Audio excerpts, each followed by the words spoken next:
Two sentences can be true at the same time. America is not Nazi Germany, and some warning patterns are real enough that we should talk about them without shouting past each other. Online, Nazi gets used like a swear word. In history class, never again can turn into a vague vibe. That gap creates two mistakes: people who dismiss every warning sign, and people who see 1933 in every headline. So we're doing the hard version. We're not comparing vibes, leaders, or slogans. We're comparing mechanisms, how power concentrates, how enemies get defined, how reality gets shaped, and how institutions get pressured to fall in line. And every time we point to something that looks similar, we'll also say what's different: scale, legality, intent, and whether guardrails can stop the slide. We'll focus on three big areas. 1. Internal enforcement, why people bring up ICE, and what the closest Nazi-era equivalent actually was. 2. Information control, how propaganda ecosystems replace truth, even without formal bans. 3. Opponent smearing, how rival becomes traitor, and why that matters. Then we'll end with the part most videos skip: why this isn't 1933, and what should actually give you hope. Picture Germany in the early 1930s. Not a cartoon villain country, an exhausted society, World War I trauma, economic chaos.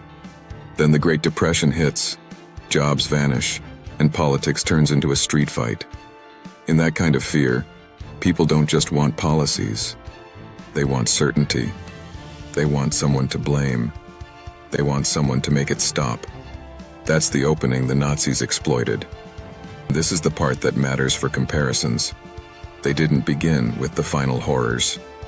They began by taking normal tools of the modern state: laws, policing, media pressure, bureaucracy, and rewiring them so disagreement became dangerous. Once Hitler became chancellor in January 1933, the acceleration was the shock. A crisis narrative unlocked emergency powers. Those powers normalized. Parliament was sidelined. Opponents were intimidated in the streets. Institutions were coordinated into one line: civil service, policing priorities, unions, culture, education, media. And political competition shrank until choice became theater. The lesson isn't, it happened overnight. The lesson is, many small doors can close quickly until you look up and realize the room has no exits. Now, with that pattern in mind, let's go straight into the most common modern comparison. You've heard it. ICE is the Gestapo. Here's the factual version. Direct, but precise. The Gestapo wasn't a normal police agency. It was a political police force for a dictatorship, built to target racial and political enemies, using surveillance, informants, raids, brutal interrogation, and detention with little meaningful due process. It wasn't about enforcing neutral law. It was about protecting the regime and its ideology. ICE is a U.S. federal agency under the Department of Homeland Security, created in 2003. By design, it's an immigration enforcement and investigations agency operating inside a constitutional system with courts, lawyers, journalists, elections, and watchdog groups. Structurally, it is not set up as a political secret police. So why does the comparison keep happening? Because the real issue isn't the label. It's the mechanism. When a government expands a coercive enforcement machine aimed at a defined outgroup, the risk depends on three things: scope, accountability, and rhetoric. Scope. Immigration detention can expand fast, especially when policy shifts toward mass interior enforcement. Bigger systems create more pressure for speed, more room for error, and more tolerance for harshness, because processing becomes the goal. Accountability. The danger rises when oversight is weak, transparency is low, or specialized units operate with a wartime posture. You don't need dictatorship-level evil for abuse to happen. You just need power, plus low visibility. Rhetoric. This is the most important. When leaders stop talking about individual violations and start talking about whole groups as threats, invaders, animals, poison, traitors, enemies within, the public becomes emotionally prepared for extraordinary measures. History shows that language is not decoration. It's a ramp. So no, ICE is not the Gestapo. But yes, the warning sign is how enforcement power is justified, broadened, and normalized, especially when it's paired with enemy language and lowered accountability. And once enforcement expands, the next pressure point is always information. Here's the modern trick. You don't need to ban the news to replace reality. You just need to make truth feel optional. In Nazi Germany, propaganda and censorship worked together to narrow what could be safely said and believed. The goal wasn't just persuasion. It was control, a shrinking space where only approved narratives survived. In the US, you can get a similar effect without formal bans through a propaganda ecosystem. Step 1 is delegitimization. If you convince millions of people that mainstream reporting is fundamentally untrustworthy, you've created a permission slip to ignore any evidence that hurts your side. And in recent years, public trust in mass media has hit historically low levels, meaning a large audience is already primed to reject inconvenient facts. Step 2 is replacement. You don't just say, "They're lying." You provide a full alternative media universe: channels, influencers, investigators, clips, memes, repeating the same themes across different formats until they feel like common sense. People don't experience it as propaganda, they experience it as community. It's identity, not just information. Step 3 is the intimidation cloud. Even without censorship laws, journalists can be harassed, threatened, or targeted, online or in person, especially around polarized events. You don't have to imprison every reporter. You just have to make the job feel risky enough that fewer people want to do it, and fewer outlets want to pick fights. And here's the key danger. When a society can't agree on what's real, it becomes easy to sell extreme policies and impossible to hold leaders accountable. Every scandal turns into fake. Every correction turns into cover-up. Every fact turns into your truth versus my truth. When reality fractures, the next step gets easier, turning political opponents into enemies. In a healthy democracy, your opponent is wrong, maybe even dangerous, but still legitimate. They're a citizen. They have rights. They're not an existential enemy.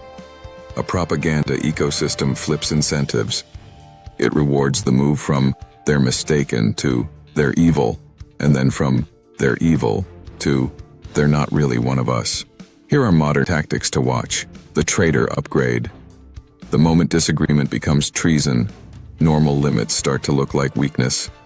If they're traitors, then due process becomes optional, peaceful transfer becomes suspicious, and rule-breaking becomes necessary. The invasion frame, calling migration an invasion, is a shortcut. Invasions justify emergency thinking. Emergency thinking justifies extraordinary measures. And extraordinary measures, once normalized, don't like to disappear. Dehumanizing metaphors. Vermin, animals, infestation. It doesn't matter which side uses the language. Dehumanization is gasoline. It trains the audience to stop asking what's legal and humane, and start asking what do they deserve. The crime story loop. One real crime, replayed endlessly, becomes the identity of millions. The audience stops thinking in evidence and rates and starts thinking in fear and anecdotes. It's emotionally satisfying and politically useful. Purity test spirals. Anyone who questions the narrative becomes a sellout, a plant, a traitor. That's how movements discourage independent thought. It's not just hate the other side, it's don't question our side. Add social stress, housing costs, healthcare, wages, insecurity, and the temptation for simple enemy stories grows. Pain doesn't automatically create extremism, but it makes shortcut explanations feel like relief. One more area people bring up is social benefits, because economic stress is a multiplier. Cutting or restricting safety nets isn't Nazi policy, but when large groups feel abandoned, they become easier to mobilize with anger and blame. The pattern to watch is not benefits changed, it's the story attached to it. Who gets framed as deserving? Who gets framed as taking? and whether hardship is used to justify cruelty toward an outgroup. And here's a practical reality check. In Nazi Germany, dissent could quickly become physically dangerous because state and party forces were aligned. In the US, alignment is partial and contested. Courts block policies. States resist federal moves. Leaks happen. Investigations happen.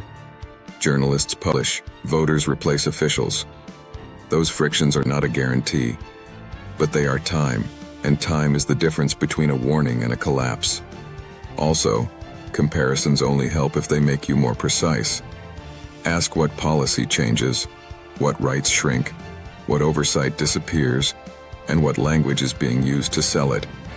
If the answer is, it's complicated, that's good. That means you're thinking, not chanting. So again, this isn't America as Nazi Germany. But yes, when opponents become enemies and reality becomes optional, societies become ready for rule breaking. Now let's land this carefully, because history is not fate. If you've been feeling a knot in your stomach, here's the grounding point. The United States today is not Germany in 1933, and the differences aren't cosmetic. Nazi consolidation happened in a system that could be rapidly forced into one line. The US has fragmented power by design. States, federalism, courts, elections, civil society, many centers of authority. That can feel slow and messy. But it also means there isn't one switch you flip to make the whole country obey. There's also visibility. In a true dictatorship, the space to openly argue about "are we sliding?" disappears fast. The fact that you can publicly debate this, fact-check it, criticize it, and organize around it is a sign that the room still has exits. And there's a difference between propaganda winning attention and propaganda owning the whole system. America still has competing media, independent reporters, legal challenges, electoral change, and watchdog groups. Those guardrails are imperfect, but they matter most before a crisis, not after. So the honest takeaway is not panic. It's attention. History doesn't repeat like a photocopy. It repeats like a rhythm. Fear, scapegoats, emergency thinking, pressure on institutions. Recognizing the rhythm early is how societies avoid the worst chapters. If this helped you see the pattern without turning it into a meme, like the video and subscribe, because the next time reality gets noisy, we'll keep doing the careful version together.